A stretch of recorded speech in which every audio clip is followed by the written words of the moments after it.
I'm going to unbox the Sony HDR CX700V. Oh, very nice. It's very small. Smaller than I thought it was going to be. You can see the size comparison here.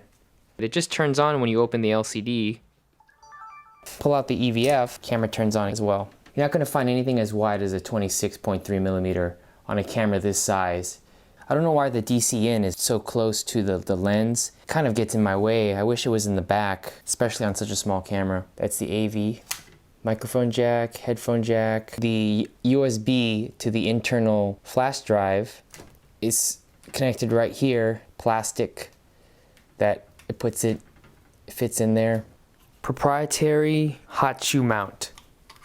You need to purchase one of these adapters in order to fit it on here and then fit your standard hot shoe accessories on. A device like this is like $25. When you hold the camera, the jacks get in the way. My fingers are exactly where the light or microphone would be, and my index finger kind of blocks where the input jacks would be. When you flip out the LCD, the electronic viewfinder turns off even though you have it open. 96 gigabytes of internal storage. The USB cable transfers the footage into regular external hard drive without hooking up to a computer. You can also charge the camera's battery connecting the USB cable to your computer. So this is a 5.1 surround sound microphone. That's kind of cool to monitor all the levels like that.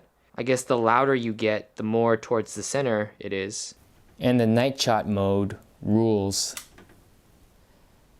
Now if I had a choice between the CX700 and the CX560, I probably would have opted for the 560. The only differences are the electronic viewfinder and the 96 gigabytes of storage instead of the 64 gigabytes of storage. Here's where I really think the advantage of the CX700. The expanded focus, the zebra, and the peaking.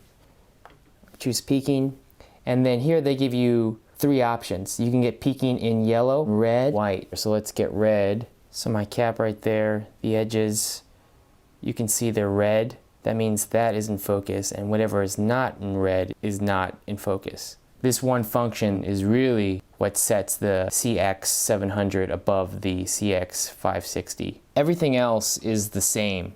The menu system is very awkward to use.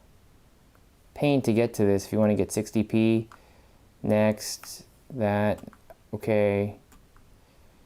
Say you want to go back to 24p, hit menu, image quality, 60p, 24p, next, get rid of that menu, highest quality. It always asks you if you want to go this quality or that quality, okay, and then you're at 24p. The control dial is way too sensitive. There's no stops, there's no clicks. Can't tell how fast or how it's turning. Go all the way.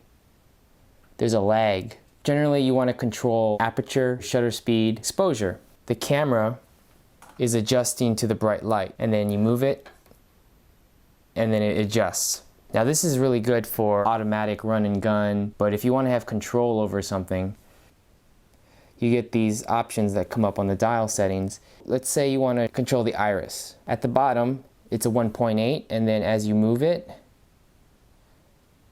it's 2.8, 3.1, 3.4. You can close the iris all the way down to 9.6. You still have no control over the shutter speed, and you have no control over the exposure lock. And the camera still compensates for the light.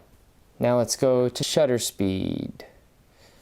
When you're shooting 24p, you generally want to stay at a 1/48th shutter, and it's still compensating for it. Now I know my shutter speed's locked at 48, but I have no idea what my f-stop is. Now let's mess with the exposure. The exposure is set, and you get this one bar right here. It's just a negative on this side and a plus on this side and a little line. There's no numbers. And then when you lock this, the exposure is set, and then if you have a bright source, everything stays blown out. So that's good when you want to lock exposure, but you have no idea what your shutter speed, aperture is at. I can't just set my iris right here till 1.8, and then, all right, and then I go to exposure, and then the minute I go to a different exposure or shutter speed, The other two are set to auto. I had my shutter speed at 148, now it's at 60. I didn't even touch it, it's automatic. So there's no way to control your shutter speed, aperture, and the exposure at the same time. That to me is a deal breaker. I just shot some footage on the Sony. I'm in the Final Cut Pro log and transfer window, and I imported my SD card. The clips that are showing up are the clips that I shot in either 24p or 60i, but the ones that are blank right here are the ones I shot in 60p. For some reason, all the 60p footage does not show up in the Final Cut Pro log and transfer. I don't know if it's because it's a 28 megabits data rate or what. This is the most up-to-date Final Cut Pro with the most up-to-date snow leopard I have on a 17-inch MacBook Pro.